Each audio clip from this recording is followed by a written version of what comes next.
नमस्कार दोस्तों, मैं विनोद कुमार मेरे यूट्यूब चैनल पर आपका स्वागत है।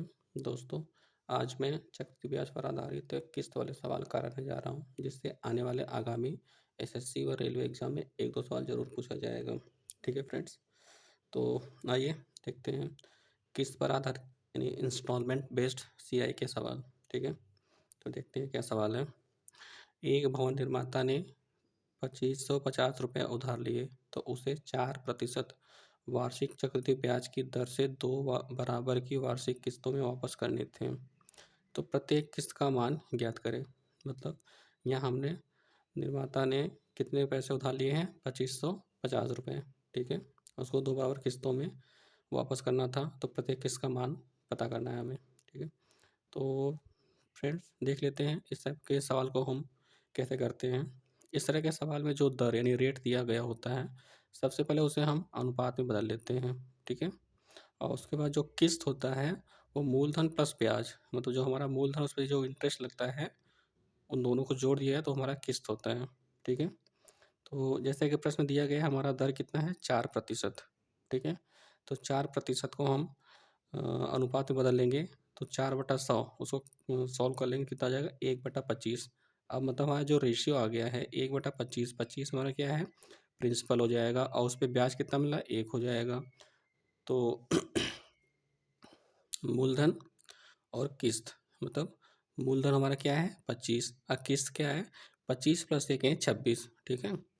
तो पहले वर्ष के लिए इंस्टॉलमेंट कितना हो जाएगा? 25/26। दूसरे वर्ष के लिए क्या हो जाएगा? इसका स्क्वायर हो जाता है, तो 25 का स्क्वायर 625 और 26 का स्क्वायर 676। ठीक है?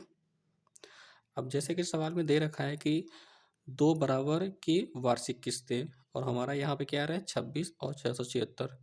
तो इसको हमें बराबर करने के लिए हम क्या करेंगे? पहले वाले किस्त में 26 से गुणा करेंगे, जैसा कि हमने लिख रखा है कि दोनों किस्त का मान बराबर दिया है, अतः पहले वाले में 26 से गुणा करने पर, तो हम 26 से गुणा करेंगे तो ये 676 था, ये भी 676 हो जाएगा। अब चूँकि यहाँ पे 26 से कर रहे हैं, तो चूँकि ये रेशियो है तो इधर भी 26 से गुणा हो जाएगा। तो 25 × 26, 25 × 26 कितना हो जाएगा? 650, और ये 625 था। अब दोनों को हम जोड़ेंगे तो हमारा कितना हो जा रहा है? 650 + 625 यानी 1275। ठीक है? तो अब हमारा जो मूलधन निकल गया कितना है? 1275। ठीक है? इसका मान कितना दे रखा है हमें? 2550 रुपये। ठीक है? अतः मूलधन बराबर 2550, और चूँकि 1275 हमारे इससे रेशियो निकल के आ रहा है, तो 1275 बराबर 2550 के। तो इसको हम सॉल्व कर लेते हैं, तो ये इसका जस्ट डबल है, तो 1 यूनिट बराबर 2 के। अतः प्रत्येक किस्त का मान कितना है? 676। तो 676 × 2 कितना हो जाएगा? 1352 रुपये। अतः हमारा कौन सा ऑप्शन सही होगा? पहला ऑप्शन। ठीक है फ्रेंड्स? आइए अगला सवाल देखते हैं। 5% वार्षिक चक्रवृद्धि ब्याज पर उधार ली गई कुल कुछ राशि 2 वार्षिक किस्तों में 1764 रुपये प्रति किस्त के अनुसार चुकाई गई, तो उधार ली गई राशि ज्ञात करें। ठीक है? फिर वैसे ही रेट हमें कितना दे रखा है? 5%। तो 5% को हम रेशियो में बदल लेंगे, कितना हो जाएगा? 1/20। ठीक है? तो ये हमारा मूल हो गया, मूलधन, और ये हमारा ब्याज है, तो इन दोनों को जोड़ेंगे तो हमारा किस्त मिल जाएगा। तो मूलधन और किस्त यानी प्रिंसिपल इंस्टॉलमेंट कितना हो जाएगा? 20 रेशियो 21। ठीक है? और दूसरे वर्ष के लिए मतलब सेकंड किस्त कितना हो जाएगा? इसका जस्ट स्क्वायर हो जाता है हमारा, तो 20 का स्क्वायर 400, तो 21 का स्क्वायर 441 हो जाएगा। ठीक है? अब जैसे कि सवाल में दे रखा है कि 2 वार्षिक किस्तों में अब प्रत्येक किस्त का मान कितना है? बराबर है। तो हम क्या करेंगे? ये 441 है, ये 21 है, तो इसको हमें बराबर करने के लिए इसमें हमें 21 से गुणा करना पड़ेगा, जो कि हमने लिख रखा है। दोनों किस्त को बराबर करने के लिए पहले वाले में 21 से गुणा करेंगे, तो 21 से गुणा यहाँ पे होगा, तो चूँकि ये अनुपात है तो इधर भी 21 से गुणा हो जाएगा। तो 20 × 21 420, और ये मेरा कितना था? 400। तो टोटल हमारा मूलधन कितना हो जाएगा? 820 रुपये। ठीक है? अब जैसा कि हमें सवाल में दे रखा है कि प्रत्येक किस्त का मान कितना है? 1764 रुपये। इसका मतलब 441 का वैल्यू हमें 1764 दे रखा है। जैसे कि प्रश्न में दिया गया है प्रत्येक किस्त का मान 1764 है, तो 441 यूनिट का मान कितना हो जाएगा 1764।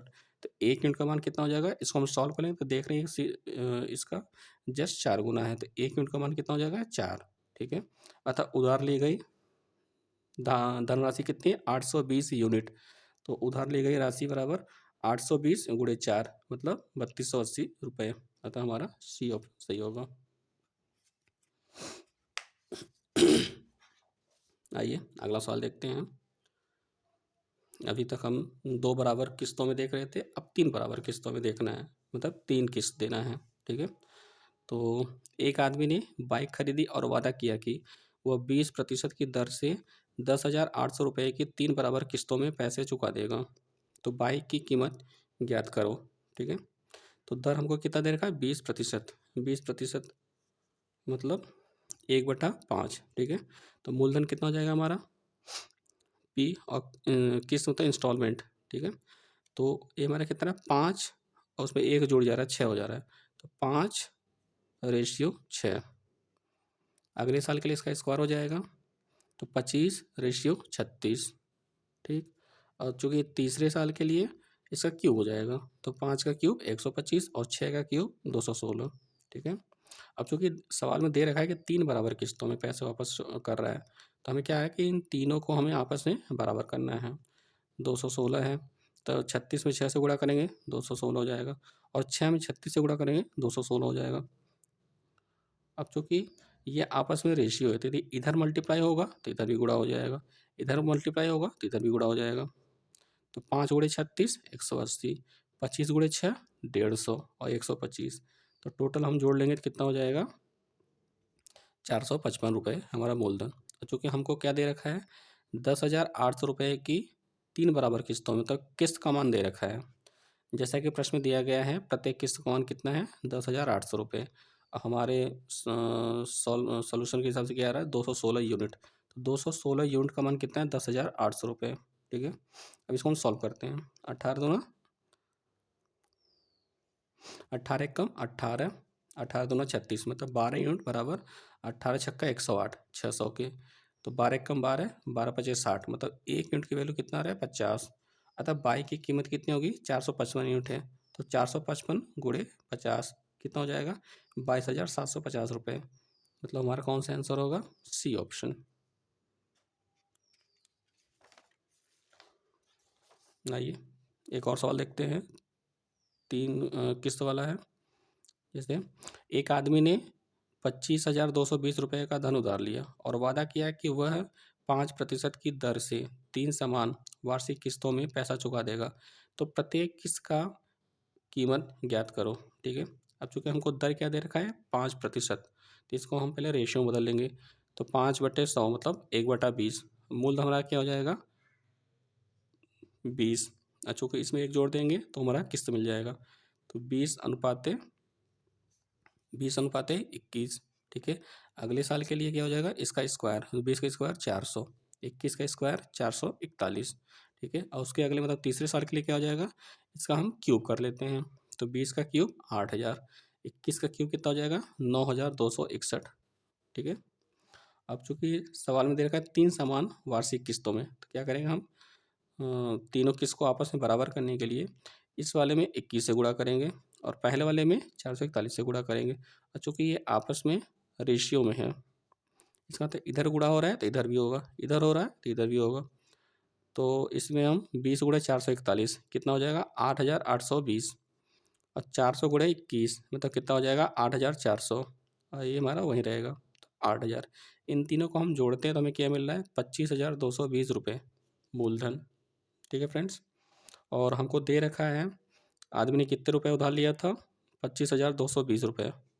ठीक है, तो जैसे कि प्रश्न में दिया गया है उधार ली गई धनराशि कितनी 25,220 रुपये है, और हमारे सवाल से कितना आ रहा है 25,220 यूनिट बराबर 25,220 रुपये। ठीक है, तो 1 यूनिट का मान 1 हो जाएगा, अतः प्रत्येक किस्त का मान कितना हो जाएगा, चूँकि हमारा 9,261 प्रत्येक किस्त है, तो क्या हो जाएगा 9,261 यूनिट बराबर 9,261 गुणे 1 मतलब 9,261 रुपये। अतः हमारा कौन सा आंसर सही होगा पहला ऑप्शन।